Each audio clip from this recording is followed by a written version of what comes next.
tudo bem com você? Espero que sim. Estamos iniciando o estudo de mais uma lição dessa semana.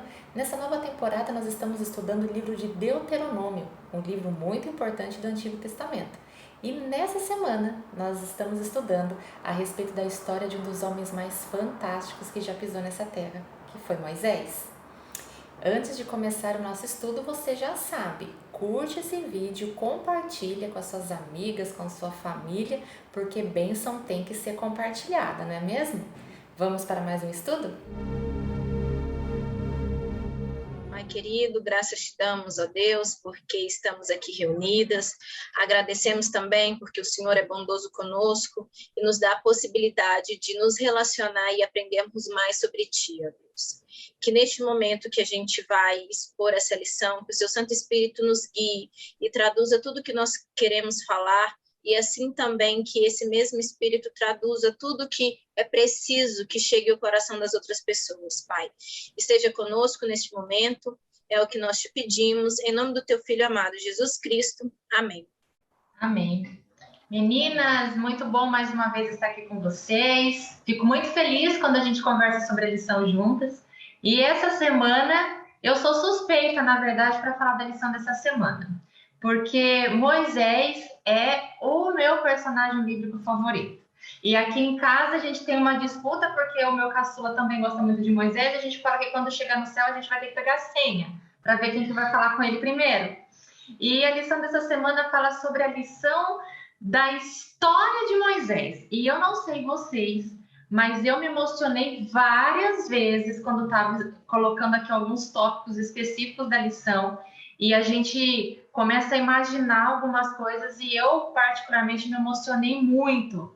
O verso para memorizar nessa semana está na carta que Paulo escreveu aos Coríntios, a primeira carta, então 1 Coríntios 10, versículo 3 e 4, e ele diz assim: todos eles comeram do mesmo alimento espiritual e beberam da mesma bebida espiritual, porque bebiam de uma pedra espiritual que os seguia, e a pedra era Cristo. Então a gente pensa, nossa, a gente está falando de Deuteronômio, pega um versículo lá, né, do Novo Testamento, uma carta de Paulo, mas ele se baseou aqui justamente para falar sobre a história, né? A lição vai falar sobre a história, e ele está falando aqui sobre como funcionava um pouco essa história, de que todos ali estavam no mesmo ambiente, todos estavam provando das mesmas bênçãos, né? E a gente viu no decorrer da semana que as bênçãos estavam ali, mas o comportamento do povo nem sempre correspondia àquilo que Deus tinha planejado para eles, né? E acho que isso, assim, traz muita aplicação para a nossa vida. Eu gostei de uma citação aqui da escritora Ellen White, que ela escreve no livro Eventos Finais, na página 72, e é algo, assim, que combina muito com o que a gente vai falar aqui, mas muito real e muito atual, né? Diz assim, que nada temos a temer em relação ao futuro, a menos que nos esquecemos da maneira pelo qual o Senhor tem nos conduzido no nosso passado. Eu acho essa citação tão incrível, porque ela nos traz esperança, né? Sempre quando a gente pensa em futuro, como o futuro para nós é algo desconhecido, causa angústia, causa medo, causa ansiedade.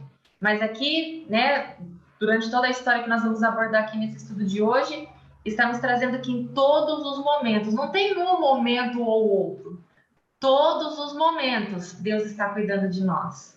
Eu achei muito legal o que você falou, Milena, porque essa ideia de pensar em Deuteronômio e, ao mesmo tempo, a gente pegar um texto lá de Coríntios, e semana passada também, né? A gente estudou Deuteronômio, mas com vários textos do Novo Testamento.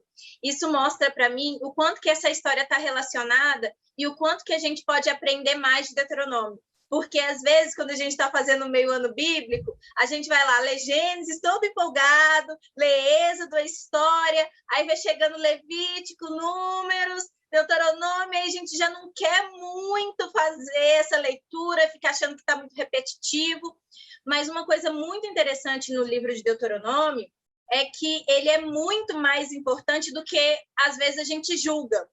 Porque ele está ali no meio, a gente acha que é só uma repetição, mas se a gente pensar, vários lugares do Novo Testamento fazem referências a esse texto. ao texto de todo o Deuteronômio. Então, quando, ainda na parte de sábado, né, eu destaquei um trechinho que fala que Moisés ele trouxe várias lições e que se repete, né, em toda a Bíblia, e aí traz o seguinte: lembre-se do que o Senhor fez por você no passado. É justamente quando eu olho para o livro de Deuteronômio e vejo que ele está sendo citado em outras partes da Bíblia, eu penso que é justamente para nos chamar à lembrança, porque a gente esquece tão fácil. É tão simples acontecer uma coisa ruim e a gente parece que esquece de tudo. Alguém fez alguma coisa que nos decepcionou, mas a gente esquece que durante 20 anos essa pessoa fez várias coisas que foram boas e que construíram uma relação. Então, assim, a gente tem essa tendência de esquecer das coisas. E a palavra de Deus, inspirada, ela é tão completa que ela deixa Deuteronômio como um texto importante e ela traz Deuteronômio várias vezes para a gente não se esquecer, para a gente se lembrar do passado e saber quem é o Deus que a gente serve. Algo que nós podemos pontuar também é que todas as promessas que Deus fez, ele sempre cumpriu. Ele sempre mostrou para os seus filhos, bem antes de acontecer, o que iria acontecer, para que eles pudessem ir se preparando, até acho que preparando o coração para o que iria vir pela frente.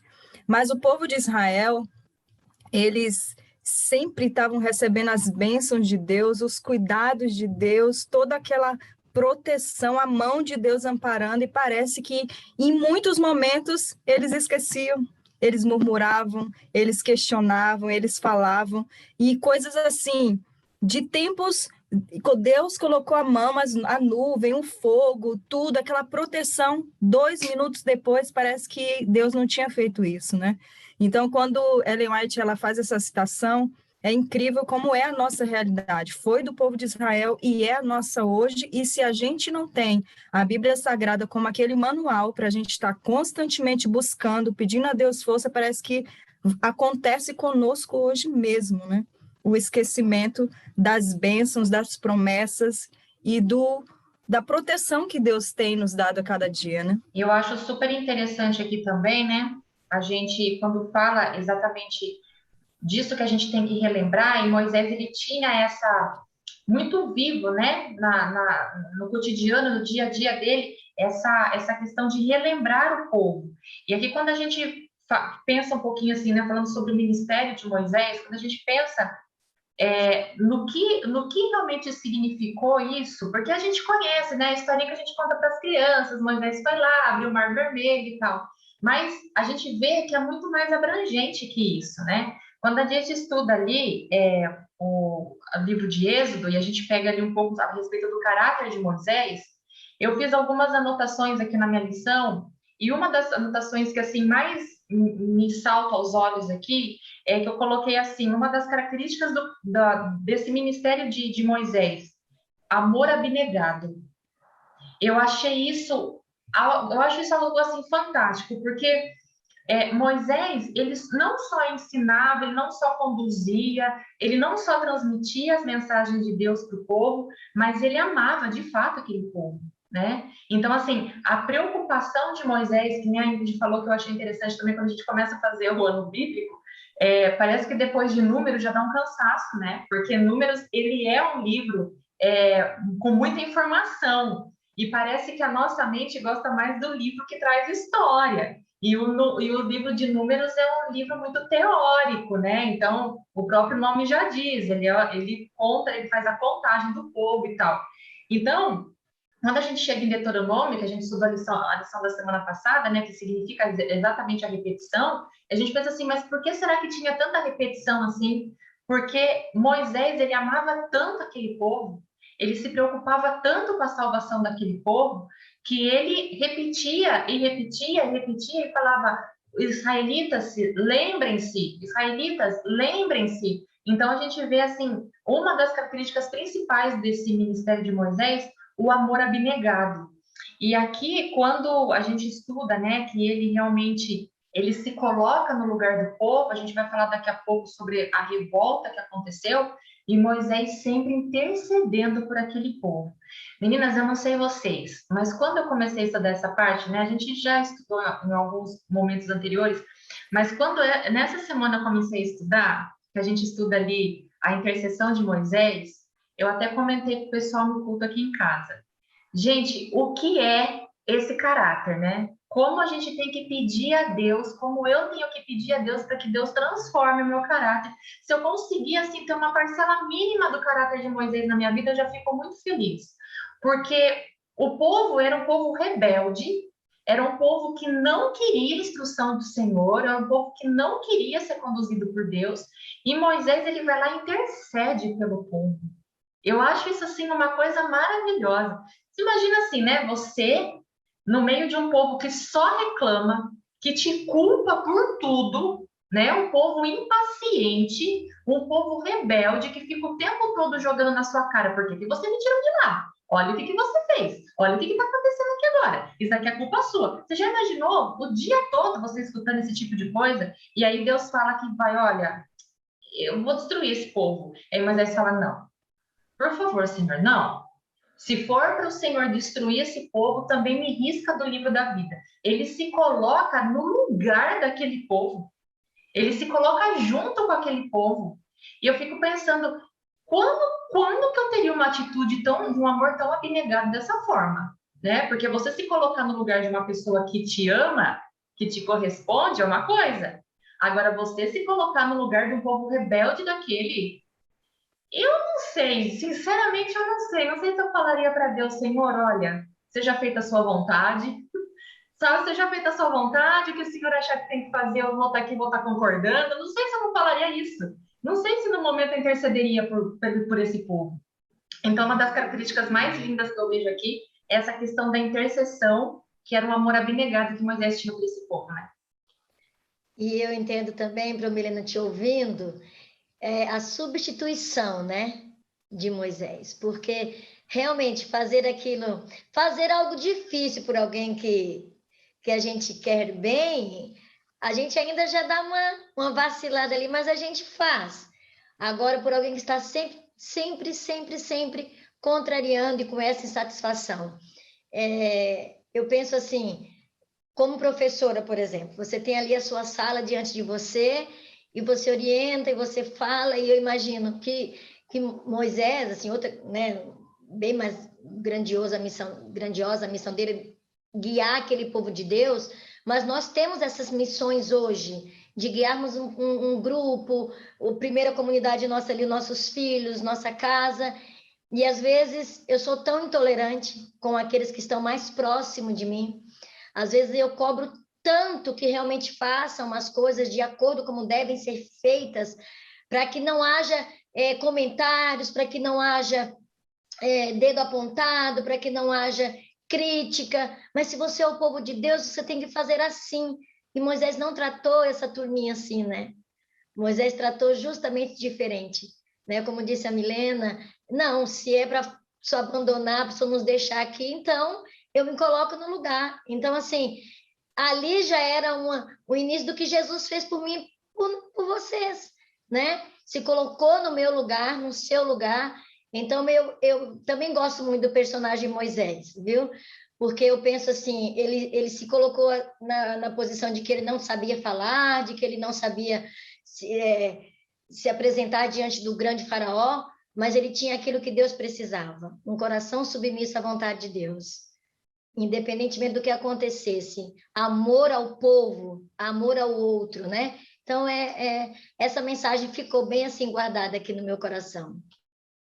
Quanto mais próximo a gente procura buscar estar perto de Deus, mais próximo ao caráter dele nós nos tornamos. A gente vê vários personagens da Bíblia que mostram características que Moisés tiveram. A gente teve Moisés, Jó, que em meio a todo o sofrimento, ali no final, ele intercedeu pelos seus amigos, por todas as pessoas, e Deus virou para Jó e falou assim, ó, eu só vou perdoar os seus amigos se você interceder por eles. E aí mostra que Jó intercedeu e Deus mudou a sorte dos seus amigos. Nós temos Estevão, que quando estava ali próximo à sua morte, ali no meio do sinédrio, lá para todo mundo, no julgamento, ele olha para o céu, vê o rosto de Cristo, todos percebem ali o rosto dele sendo transformado e ele intercede pelo povo. Então, nós vemos na Bíblia vários tipos de Cristo, vários intercessores pelo povo. E Moisés é algo incrível. Quantas vezes Moisés não subiu a montanha de conversar com Deus, quando voltava, todos ficavam assim admirados de ver que o rosto dele transparecia, ele estava bem perto de Deus. Então, a gente tem, assim, uma lição para tirar de muitas, né? De quanto mais perto de Deus nós estamos, fica muito mais fácil de a gente se tornar em tipos de Cristo, intercessores, né? De nós mesmos, sim, a gente sempre faz isso de maneira egoísta, né? A gente pede a Deus que nos ajude, nos perdoe e tal, eu, mas também aqueles que estão à nossa volta, né? Aqueles que estão ao nosso redor, que precisa de intercessão e que sejamos, né, o tipo de Cristo. Ouvindo a Cleide falar, eu me lembrei de Daniel, que também estava nessa mesma situação. Ele, né, a profecia já estava dada, depois de 70 anos o povo ia retornar, mas o tempo estava chegando e Daniel já estava ficando preocupado. Será que ia? Será que não ia? E aí ele faz orações belíssimas, inclusive, e ele se coloca nas orações, como se ele também fosse uma pessoa que tivesse levado o povo de Israel a ir para o exílio, sendo que ele não fez parte desse povo. Ele era muito jovem quando ele foi para a Babilônia, então, assim, ele não fazia parte dessas pessoas que causaram essa situação, e ainda assim ele se colocou nesse lugar de interceder, como se também se o erro do povo também fosse dele. E aí, pensando nessa questão da intercessão, tem um comentário de Ellen White que eu gostaria de dividir com vocês, que traz muito para a nossa realidade de hoje, né? Porque, como a Milena falou, eu não sei se eu seria capaz de interceder pelos outros, principalmente por aqueles que eu julgo que fazem mal aos outros, que eu acho que não são boas pessoas, que a partir do meu julgamento, né, não são pessoas dignas de receber intercessão. E a gente, infelizmente, tem essa mancha, a gente tem esse olhar de achar que algumas pessoas merecem e outras não merecem. E aí tem uma passagem de Ellen White, que está nos Lugares Celestiais, que diz assim: o verdadeiro cristianismo difunde amor através de todo o ser. Toca em todas as partes vitais: cérebro, coração, mãos ajudadoras, pés, habilitando as pessoas a permanecer firmes onde Deus requer que estejam. E aí, mais embaixo, diz o seguinte: o amor puro é simples em suas maneiras de agir e distingue-se de qualquer outro princípio de ação. O amor deve ser nutrido e cultivado, pois sua influência é divina. Em Jesus, vocês podem amar com fervor e diligência. Esse amor pode aumentar e expandir-se sem limite. E é bem dessa questão que a Cleide falou. Quanto mais a gente se aproxima de Deus, mais a gente tem a oportunidade de expandir e aumentar esse amor que é sem limite, mas que só vem de Deus. A gente, egoísta como ia falar assim: não, Senhor, pode destruir mesmo, porque esse povo está péssimo, eles não consideram nada, são mal agradecidos, e eles são assim. E agora, Moisés não, porque cada vez ele estava sempre mais próximo de Deus e o amor que habitava nele sempre se expandia e ia além do limite, desse limite que a gente conhece hoje e que, infelizmente, nem sempre a gente consegue expandir para o nosso próximo. É verdade, eu escutando a Ingrid falar aqui a respeito de Daniel, né? Daniel, ele é conhecido como um livro profético, mas a gente vê que lá em Deuteronômio, Deus também dá algumas instruções ali e que são instruções proféticas, né? Estava falando ali a respeito de toda essa rebelião, porque não foi uma nem duas vezes que o povo se rebelou, foram várias vezes, né, que ele se rebelava. Tudo que acontecia era um motivo para causar intriga, para causar burburinho e para causar crítica e acusação, né? Tudo que acontecia era motivo para eles reclamarem. E se a gente volta um pouquinho lá no livro de Números, no capítulo 14 ali, está narrando uma das revoltas do povo.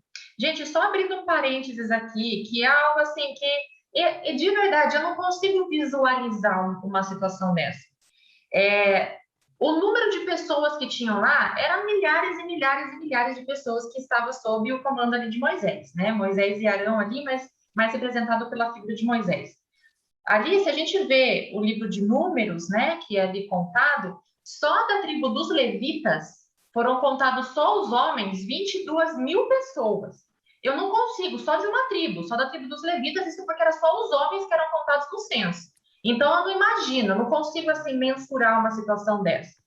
E aí, no capítulo 14 de Números, fala, nos primeiros versículos ali, fala de uma revolta aonde todos os israelitas se queixaram e choraram em alta voz e foram lá reclamar contra Moisés e Arão. Você imagina o tanto de gente reclamando na cabeça dele? E daí, lógico, né, acontece ali, tem todo um contexto dessa revolta deles, e no mesmo capítulo 14 de Números, coloca ali o castigo do povo. E eu queria ler para vocês o versículo 34, aonde Deus chama Moisés e pede para que Moisés, então, transmita uma mensagem muito dura para esse povo. E que eu tenho a impressão, eu não sei se vocês também tiveram essa impressão, mas eu tenho a impressão que neste momento aqui do livro de Números, quando Moisés chama o povo e fala, dá essa repreensão tão dura para eles, eu tenho a impressão que esse povo não entendeu. Eu tenho a impressão que eles não entenderam a gravidade do que estava sendo falado para eles. No versículo 34 fala assim, ó, durante 40 anos vocês sofrerão a consequência dos seus pecados e experimentarão a minha rejeição. Cada ano corresponderá a cada um dos 40 dias em que vocês observaram a terra. Os espias foram lá observar a terra e voltaram e eles só viram problema. Porque era gigante, porque era muito difícil, porque não ia dar certo, porque eles não iam conseguir. Enfim, a gente vai falar um pouco disso mais tarde. Mas Deus vai lá então e transmite uma mensagem muito dura para eles através de Moisés.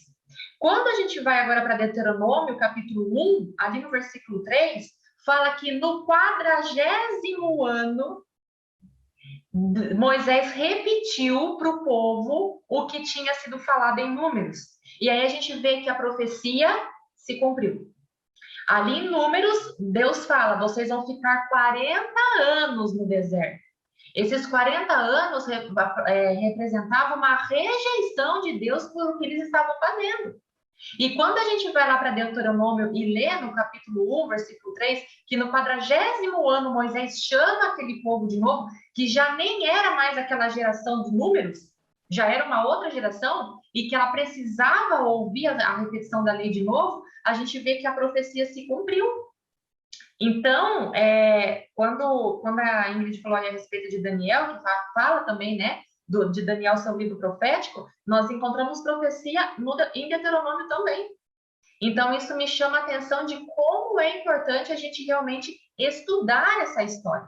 Porque a gente estuda a história do povo, que na verdade é a nossa, né? Então, a gente consegue identificar e associar aí várias características daquele povo com o que a gente faz hoje, né? O que é interessante é que após aquela longa jornada, aquela peregrinação que o povo teve, o tempo, né, que por consequência das atitudes dele, eles tiveram que peregrinar, em nenhum momento Deus ele reteve as bênçãos dele. Não faltou alimento, vestuário, a lição comenta que nem desgastava os vestes, 40 anos, né, eles andaram peregrinando, a proteção por completo Deus deu para eles nesse período, e não reteve em nenhum momento. E Moisés, depois que passou toda essa peregrinação, ele ainda pediu mais a Deus, ele pediu que Deus multiplicasse mais as suas bênçãos, e Deus, com Deus amoroso que é, continuou derramando as ricas bênçãos para aquele povo reclamão, daquele povo que se esquecia a cada minuto, reclamava de todas as situações, mas Deus não desistiu deles, né?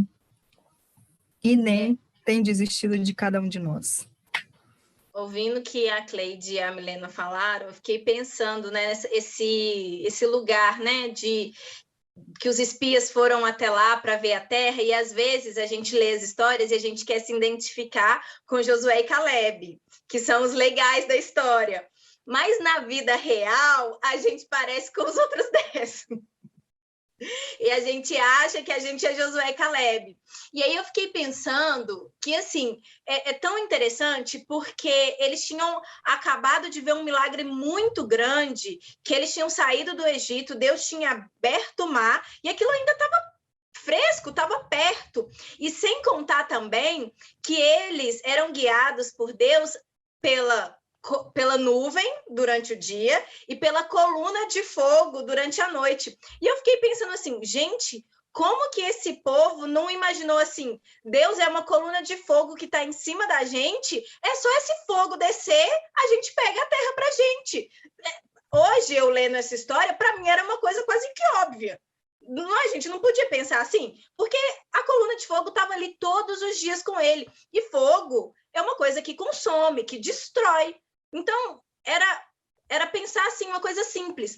Só que hoje, eu lendo, para mim é uma coisa simples. Mas quando acontece uma situação parecida na minha vida, tudo bem que eu não tenho uma coluna de fogo, mas eu tenho todas essas promessas, eu me esqueço.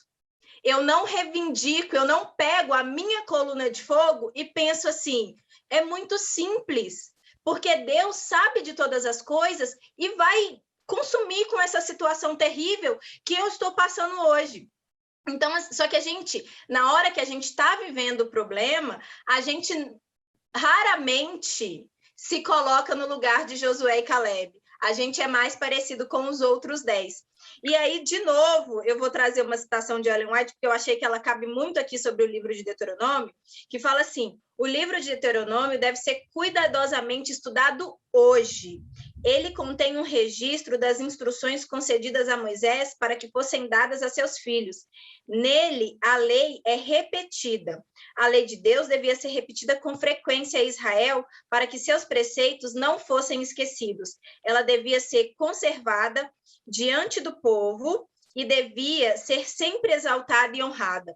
E aí eu percebo que, né, voltando ao que eu falei lá no início, o livro de Deuteronômio, a gente tende a não dar muita importância para ele, que a gente já está cansado, e a gente esquece da importância dessa história e da necessidade dele ser lido hoje ainda. E uma coisa muito interessante que eu nunca tinha pensado e que eu aprendi hoje aqui compartilhando com vocês, pelo que a Milena trouxe, foi essa questão profética também do livro de Deuteronômio. Então, assim, quando a gente vai quando a gente se volta para estudar, a gente descobre muito mais do que a gente achou que sabia sobre um livro. Para quem estuda a Bíblia assim, há muito tempo, a gente acha que a gente já sabe algumas coisas sobre um certo livro e não precisa voltar. Mas a gente sempre tem mais a aprender e às vezes a gente deixa esse muro que foi construído porque, eu já sei, já estudei, já li ele no ano bíblico, e às vezes a gente acaba deixando passar coisas que indicam para a gente o quanto esse livro é importante, é necessário e está relacionado com várias outras partes da Bíblia. Então, assim, é muito interessante pensar nessa profecia também que está no livro de Deuteronômio.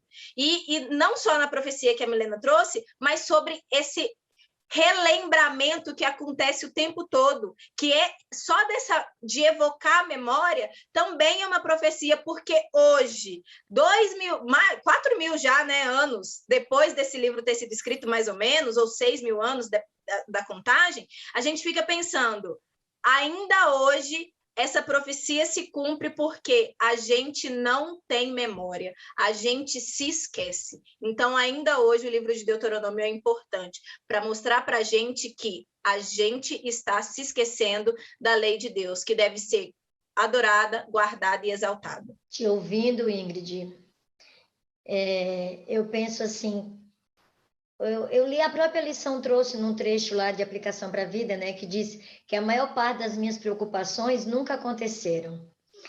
E bom seria que nós, né, como nos consideramos filho de Deus, povo de Deus, você aí que está nos ouvindo, que confia em Deus, acredita que Ele guia a sua vida, que Ele te orienta. Então, quando nós passamos pelas nossas lutas, nossas dificuldades, nosso mar que está à frente, o exército lá atrás, nós precisamos mesmo, viu, Ingrid, lembrarmos que tem a nuvem nos protegendo, como a semana passada nós falamos da providência do maná. Então, realmente, Deus, Ele tem cuidado de mim, sabe? Não é o povo, a multidão dele. Não, porque para Deus nós somos únicos, sabe? Ele está preocupado com aquele problema, com aquela inquietação do coração da Ana. E às vezes eu me envolvo tanto no problema que eu me esqueço disso. Então a Ingrid trouxe aí que às vezes a profecia continua se cumprindo dessa forma, porque nós às vezes temos a memória fraca. Então, por isso a necessidade de nos lembrarmos realmente daquilo que Deus fez até aqui, para que eu continue encontrando esperança diariamente para o que virá, para o que eu estou vivendo no momento, porque assim, nós vivemos hoje enfrentando situações que é difícil você encontrar alguém que não esteja passando por alguma necessidade emocional. É financeira também, de trabalho, é física, mas a emocional ela tem se tornado, ou pelo menos as pessoas hoje falam mais sobre isso, né? Elas são um pouquinho mais esclarecidas e elas começam a ganhar confiança, segurança para falar a respeito. E isso, na verdade, durante um tempo, foi dito como falta de fé nesse Deus que cuidou desse povo, que cuida de mim e de você hoje. Então, quando você estiver aí passando por suas aflições, por essa insegurança, não é falta de fé. Porque aquele povo, eles viam lá, eles enxergavam, eles presenciavam aquele cuidado com a nuvem, quando eles viram o mar, sabe? Eu tenho pavor a mar. Eu gosto de praia, eu vou à praia, mas eu sou bem chegada na areia. Então, assim, eu fico imaginando, sabe? Como que é abrir, porque como a Milena trouxe, quando a gente conta a história para criança, ela parece tão mais simples, tão mais fácil de se acreditar, mas quando eu preciso acreditar que realmente o mar abriu, sabe? Que teve que descer assim, porque se ele é fundo, né? Olha a imaginação. Ele fundo teve que descer tudo. Ele vai fazer isso por mim hoje. Ele vai continuar abrindo o mar que preciso para me curar, para me ajudar. Pensando nisso que você falou, Ana, eu fiquei aqui matutando e pensando nessas nossas inquietações, né? Se o povo que estava lá vendo tudinho, coisa que hoje a gente não tem essa... A gente vê... Para a gente ver, a gente precisa prestar mais atenção, entender que Deus está atuando através das pessoas, através dos acontecimentos, mas lá estava literal, assim, ó, na frente deles, o próprio Deus. E ainda assim, eles não tinham essa entrega, e Deus foi misericordioso com eles lá. Imagina hoje que a gente tem muito mais dificuldade. Se Deus foi misericordioso com eles, por que ele não vai ser com a gente? Ele também é com a gente, e às vezes é uma coisa que a gente precisa se lembrar, porque às vezes a gente se culpa demais e acha que o perdão e a misericórdia de Deus não vai chegar para a gente, que Deus não liga para o nosso problema, que Deus não tem outras coisas para resolver. Mas cada pessoa é única, como você bem falou. Então, assim, se naquele momento que estava escancarado, Deus foi misericordioso, não uma, não duas, não três, mas milhares de vezes, hoje também ele oferece misericórdia e graça para todos nós. Não importando a situação, Deus pode resgatar a mim, resgatar você, resgatar quem está ouvindo. Ele pode resgatar aquela pessoa que acha que o problema dela é o maior do mundo.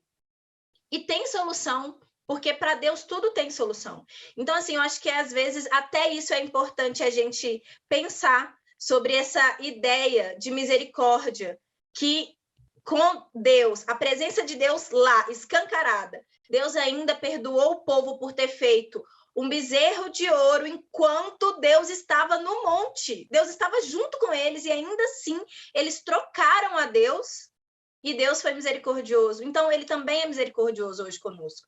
Então, assim, eu achei muito bem pontuado isso que você trouxe, dessa questão de que não é o grupo, não é o conjunto, é o individual. Deus se importa com o meu problema, com a minha situação. E a misericórdia vem para mim também. Escutando vocês aqui falando, né, a gente não tem como a gente não pensar numa aplicação para nós, né? Eu tenho mania de escrever, vocês falando, eu anotando aqui, e a Ingrid falou a respeito de nós pensarmos que somos Josué e Caleb, e na verdade nós somos os outros 10, e a Ana colocando aqui essa questão do amor de Deus, a questão dos problemas que a gente enfrenta. E sabe o que eu penso também, meninas? Pessoal de casa que aí está ouvindo a gente, talvez você se aplique aí nisso que eu vou falar agora. Muitas vezes, né, a gente vira os nossos olhos, a gente concentra as nossas ideias e o nosso foco naquilo que é ruim. Eu acho que a nossa natureza carnal, né, a nossa natureza física, pecadora, ela sempre tem uma tendência para se concentrar naquilo que é ruim. Então, quando a gente vê, por exemplo, essa história que aconteceu lá em Cades Barneia, que volta, os 12 espias vão para ver como que é a terra para fazer o relatório e voltar, e somente 2 dão ali um bom testemunho, e os outros só colocam implicações. Então, a gente fica pensando assim, será que muitas vezes o nosso sofrimento, o que a gente sofre hoje, não é em virtude de um foco errado que eu estou tendo, né? Porque a questão, como a professora Ana falou, assim, né? A questão da confiança em Deus. Ai, você está passando por uma angústia, por uma ansiedade, por um problema emocional, é falta de fé. Não, às vezes é só uma questão de reajustar o foco, né? Então, eu penso assim, vou dar um exemplo bem banal, mas eu acho que cabe aqui. É aqui que eu estou vendo, a professora Ana, a Ingrid e eu usamos óculos. Não sei se a Cleidilce não está com óculos hoje. Muitas vezes eu estou dando aula, não sei se já aconteceu isso com vocês em alguma situação. E aí eu começo a forçar demais a minha vista, e minha vista fica cansada. E aí eu olho, eu tiro o óculos, olho e falo, puxa, a lente está toda suja. E eu vou lá, passo um paninho na lente e volto e está tudo certo. Então, assim, a minha visão estava embaçada porque eu não limpei o meu óculos. Então, muitas vezes eu acho que a nossa visão, o nosso foco, ele está em algo que é ruim, e a gente perde tanto tempo pensando naquilo, e a gente perde tanto tempo investindo numa situação que para nós não é uma situação edificante, ao invés da gente voltar os nossos olhos para Deus, que sempre esteve ali e sempre estará, né? Que a própria palavra de Deus, de Gênesis, Apocalipse, qual é a maior esperança que a gente tem? Que Deus, ele sempre está presente, né? E aí eu escutei a Ingrid falando a respeito, né, do povo de Israel, que tinha lá o maná, tinha a nuvem que cobria eles durante o dia, tinha a coluna de fogo à noite. E o que nós temos hoje? Hoje nós temos a história deles. Olha só que interessante. Eles tinham a presença de Deus, talvez de uma forma que nós não temos hoje. Gostaria muito de abrir a minha janela e ter uma coluna de fogo à noite lá para saber que Deus está ali. Deus não está se manifestando para a gente dessa forma hoje. Mas nós temos aqui a história deles. Nós temos a história deles para olhar e para ver como que Deus conduziu tudo, e para ver que Deus, em todo momento, como já foi citado aqui, todo momento de revolta. Às vezes a gente vê, por exemplo, né, lá Números 14, com essa profecia ali dos 40 anos, e algumas palavras ali de Deus que Moisés transmitia para o povo eram palavras duras, né? Às vezes a gente escuta, a gente fala assim, puxa, mas que duro isso que Deus falou, porque Deus é um Deus de amor, mas ele também é um Deus de justiça, né? E isso precisava estar registrado na palavra de Deus para que hoje a Milena pudesse ler isso e falar, olha, eles erraram. Olha onde eles erraram, olha, eles erraram aqui. Eles não confiaram em Deus. Então, hoje eu não tenho mais o maná que chove para mim do céu, eu não tenho mais a coluna de fogo e nem a nuvem que me protege durante o dia, mas eu tenho a história, eu tenho o registro. Eu tenho o registro daquilo que eu não posso fazer, eu tenho o registro daquilo que eu devo fazer, e eu tenho o registro de um Deus que cuidou do povo lá e que está cuidando hoje de mim também. Então, eu vejo aqui também que tudo é uma questão de foco, né? Da gente ajustar aí o nosso foco. É interessante um trecho na lição que fala assim, fé não é apenas amar a Deus quando tudo está bem, mas fé é confiar de que, mesmo em meio às crises, às tristezas, às decepções, Ele estará conosco e nos ajudará a passar por isso. O que é interessante é que quando a gente olha o povo de Israel, quando estava ali em frente ao mar, eles tinham, é bem verdade, um exército ali atrás, e tinha uma imensidão lá na frente, um mar, mas o mar se abriu, enfim, Deus fez um milagre. E eles tiveram que exercitar fé, porque eles poderiam, de fato, se o exército chegasse, eles iam voltar novamente àquela escravidão que eles tinham. Mas eles confiaram que Deus, eles viram tantos milagres, e eles falaram assim, não, vamos marchar. Moisés está mandando, guiado pelo Senhor, vamos lá. Às vezes a gente passa por situações que nós precisamos, de fato, exercitar a fé, a confiança nesse Deus que mostra todo o tempo que Ele está conosco. E dizer que é fácil, no momento de crise, a gente dizer assim, Senhor, agora é só com o Senhor. Às vezes a gente quer dar ajuda, né? Colocar a mãozinha, o pé, o corpo, dizer assim, não, vou dar uma ajudinha para Deus.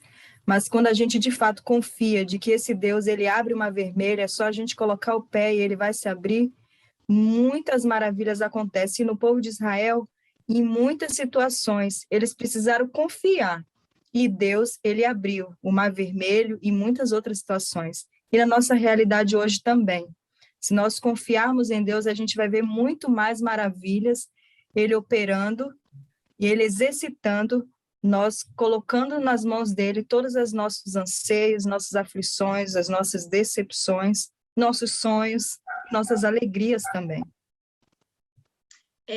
Eu ouvindo a Cleide, eu fiquei pensando uma coisa que, assim, também depois do que eu falei, ouvindo a Cleide, que não é fácil a gente depositar na mão de Deus todas essas inquietações, não é fácil.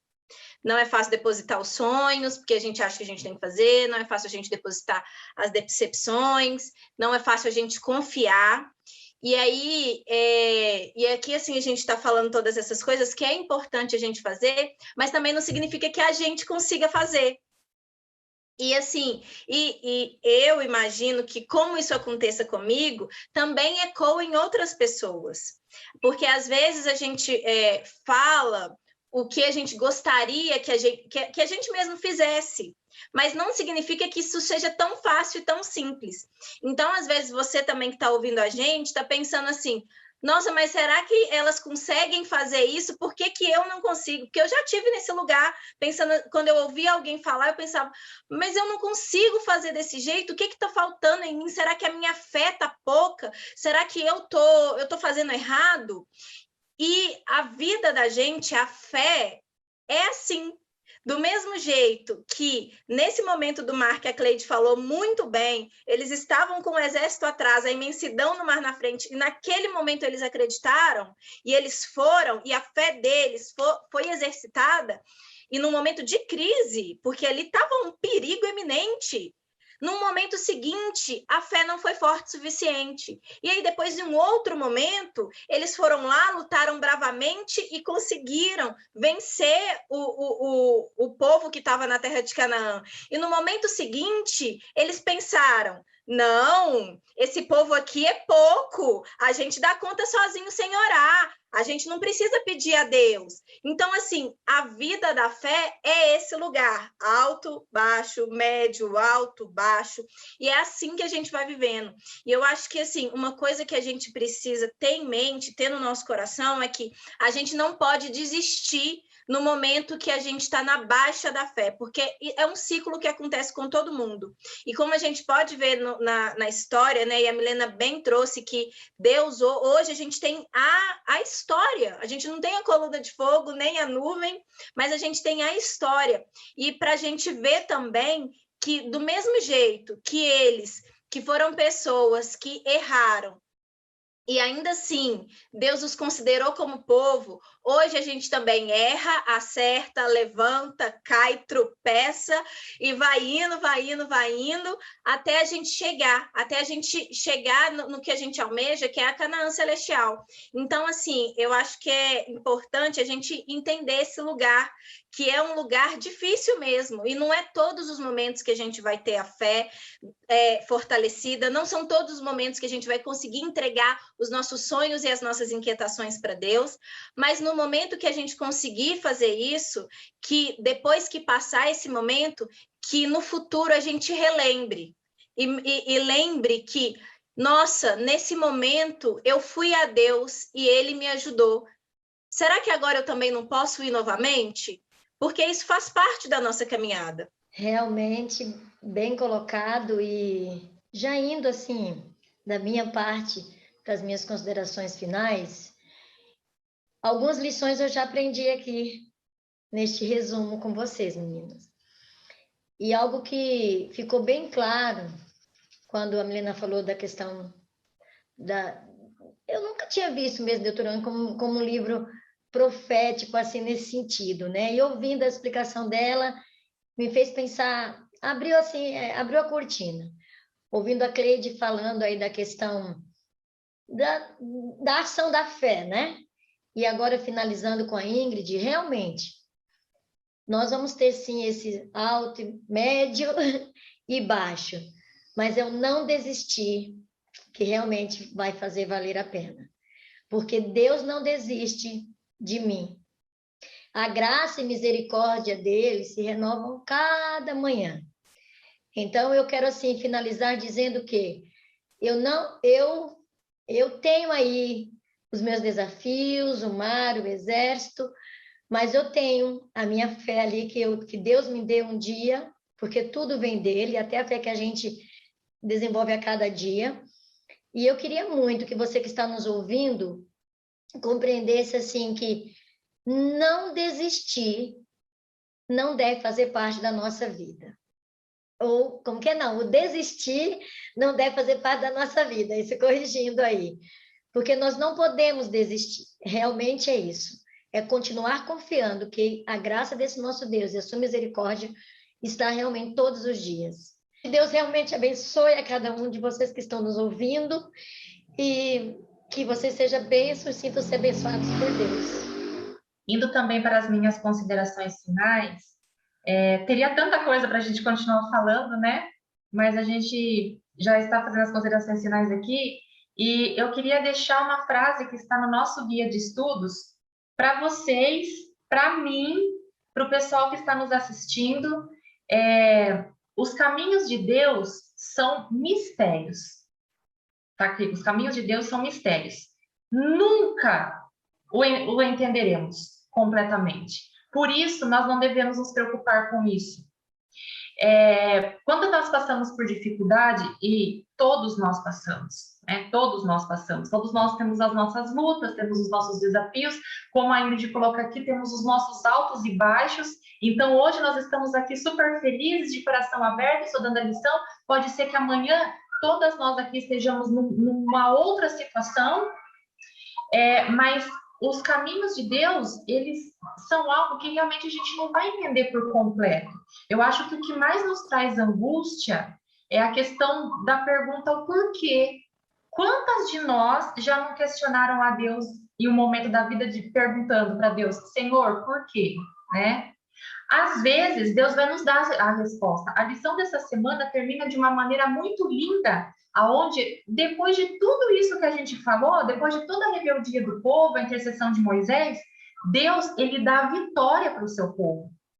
De um povo cruel, ou eles enfrentam um povo cruel, um povo fisicamente muito mais forte do que eles. Se a gente olhar numa questão física e até geográfica, o povo de Deus não venceria essa batalha, mas ele vence, porque Deus dá essa vitória para eles. E da mesma forma que Deus deu essa vitória para eles, ele dá essa vitória para mim e para você também. Ele dá essa vitória diária.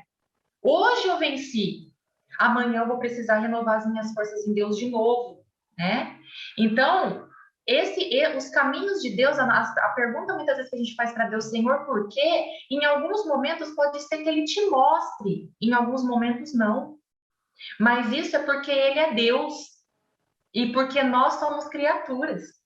Então, se eu entendo o lugar que Deus ocupa na minha vida e o lugar onde eu estou, eu posso até ser induzido a perguntar por quê, mas eu não preciso me angustiar com isso, porque os caminhos de Deus, eles sempre serão melhores que os nossos. Sempre, sem dúvida alguma, né?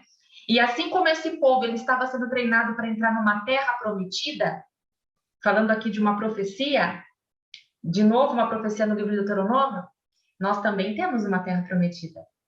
E não importa, para quem está nos assistindo agora, eu não sei qual é o problema que você tem. Eu sei dos meus, eu sei das minhas lutas e dos meus desafios, eu não sei quais são as suas. Mas não importa quais sejam, o tamanho que sejam, a dificuldade ou a gravidade que sejam, o céu está prometido para todos. Nós temos uma terra prometida para qualquer um de nós, né? Então, acho que essa deve ser a nossa maior esperança. Não ficar se preocupando muitas vezes com o que acontece aqui. Lógico, estou dizendo que nós não vamos nos preocupar nunca mais. Então agora eu entendi, então não vou me preocupar mais. Não, as aflições virão, mas acima das aflições existe algo que Deus prometeu para cada um de nós. E eu creio que essa deve ser a nossa maior esperança. Amém. Nossa, que bonito isso que você falou, Milena. E as minhas lições, né, e já fechando aqui minha contribuição, eu peguei 2 anotações que eu achei que, sim, falaram comigo pessoalmente, que eu acho que eu vou compartilhar com vocês, porque também pode falar com vocês, que é Deus cumpre a sua palavra. Deus, ele não muda, e se ele prometeu, ele vai cumprir. A gente vê isso em toda a história bíblica, profecias que já se cumpriram, promessas que se cumpriram e promessas que existem para nós hoje e que também vão se cumprir, porque o Deus que cumpriu tudo lá também vai cumprir aqui. Então, isso é importante, porque às vezes a gente está no olho do furacão e não consegue se apegar a nada. Mas essa ideia de que Deus vai cumprir a palavra pode talvez não ser agora, pode talvez não ser amanhã, mas ele vai cumprir, dá uma esperança para que a gente continue caminhando, para que a gente não desista. Porque mesmo se a gente estiver no momento baixo ou médio da fé, para que a gente continue prosseguindo, porque Deus cumpre a sua palavra.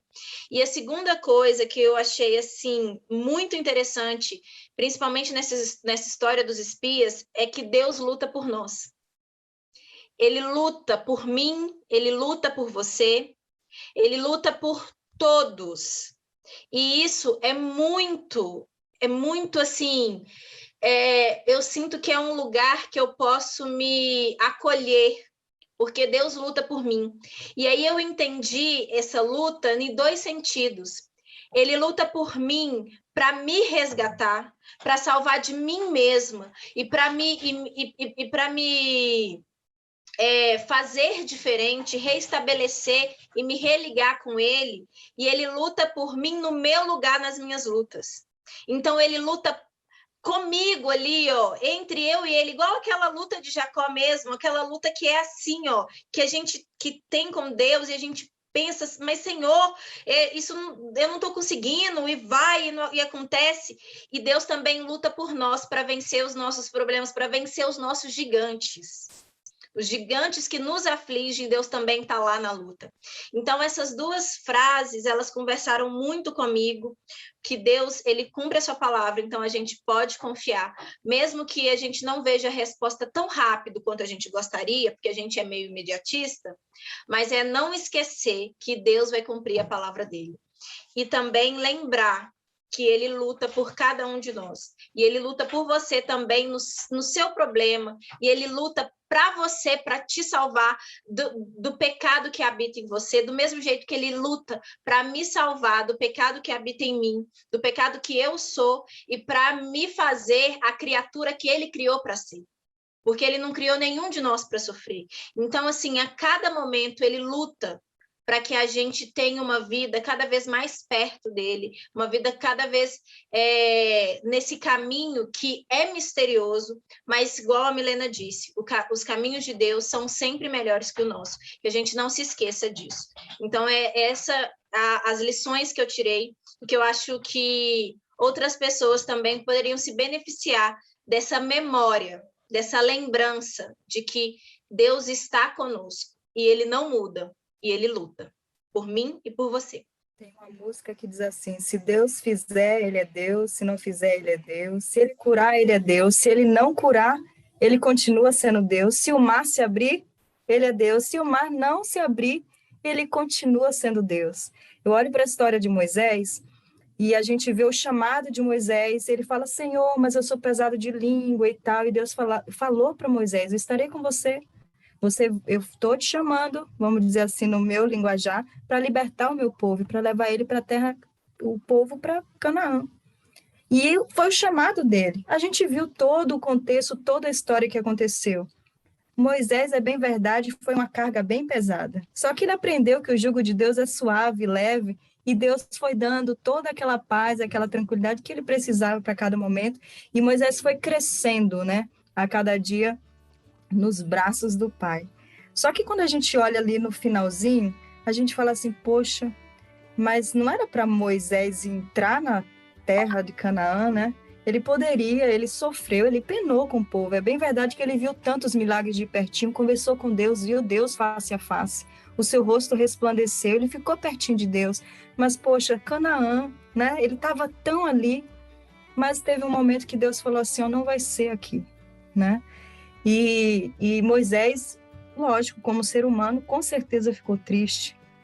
Mas eu paro aqui e eu tiro uma lição linda, preciosa. Deus, ele sabe e sempre quer o melhor para cada um de nós. Entender, como a Milena falou, a gente não vai entender nunca os planos de Deus, mas o não entender, a gente pode ter a certeza que sempre é para o nosso melhor. A gente olha Moisés e a gente fala de uma terra prometida aqui na terra, mas Deus olhou assim, Moisés, olha aqui, aí mostrou, e agora você vai descansar. E além disso, a gente está aqui lutando, a gente está conhecendo a história dele, mas Moisés está lá, já pertinho do Pai, desfrutando e torcendo para que todos nós possamos estar lá também. Então, assim, a um olhar humano, a gente olha para Moisés e fala assim, poxa, mas ele na história, né? Ele não entrou na Canaã. Mas se a gente olha o que Deus de fato tem preparado para cada um de nós, ele está no lugar que Deus quer que cada um de nós estejamos. Então, o que parece no nosso percurso aqui na Terra, que pode ser injusto ou que parece que a gente não vai suportar, se a gente olhar para a história de Moisés, a gente vai dizer assim, ó, com Deus, eu não vou só chegar a uma melhor situação, eu vou chegar no melhor que Ele tem preparado para cada um de nós, né? Que nós possamos, eu acho que eu finalizo com a palavra confiar em Deus por completo, e Ele continuará sendo Deus. Podemos orar? Vamos orar então? Querido Deus, amado Pai, obrigado por ser o nosso Deus, um Deus de amor, um Deus de bondade, um Deus de misericórdia, o nosso Criador, o nosso Salvador, o nosso Redentor. Nos ajuda, Senhor, a na trajetória da vida que nós estamos, confiar completamente no Senhor, sabendo que o Senhor tem e sabe o que é melhor para cada um de nós. Nos ajuda a aceitar a Tua vontade para a nossa vida. É o que eu te peço e já lhe agradeço, em nome do Teu Filho amado Jesus. Amém.